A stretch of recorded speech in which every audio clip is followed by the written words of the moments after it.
Hi అండి. దోసతో ఎప్పుడు కొబ్బరి చట్నీయేనా? ఒకసారి టొమాటో కొత్తిమీర చట్నీ కూడా ట్రై చేద్దామా? పొద్దున్న టిఫిన్‌తో ఇది ట్రై చేస్తే ఈ పచ్చడి మధ్యాహ్నం అన్నంతో కూడా చాలా బావుంటుందండి. రండి మరి ట్రై చేసేద్దాం. Hi, hello.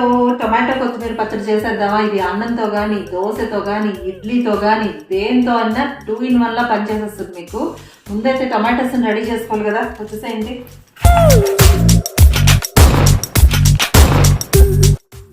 కళాయి పెట్టుకొని ఆయిల్ వేసేద్దాం.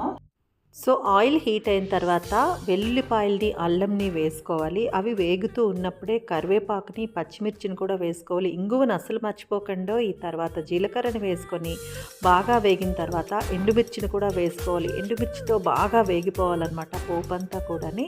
అది బాగా వేగిన తర్వాత టొమాటో ముక్కల్ని వేసుకొని బాగా ముక్క మెత్తబడేంత వరకు మగ్గించుకోవాలి. మగ్గుతూ ఉన్నప్పుడే సాల్ట్ని కూడా వేసుకొని మూత పెట్టేసుకోవాలండి. టొమాటో బాగా ముక్క మెత్తబడిన తర్వాత కొత్తిమీరను వేసేసుకొని 2-3 మినిట్స్ ఉంచారంటే రెడీ అయిపోతుందండి కొత్తిమీరతో కలిసి టొమాటో. అంతేనండి, ఇంకా మిక్సీ తిప్పడానికైతే మెటీరియల్ రెడీ అయిపోయింది. ఒక్కసారి ఒక్క తిప్పు తిప్పితే సరిపోతుంది.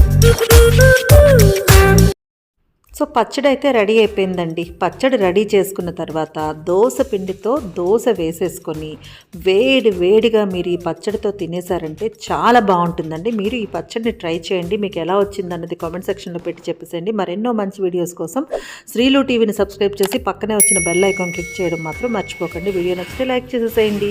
Bye, thank you.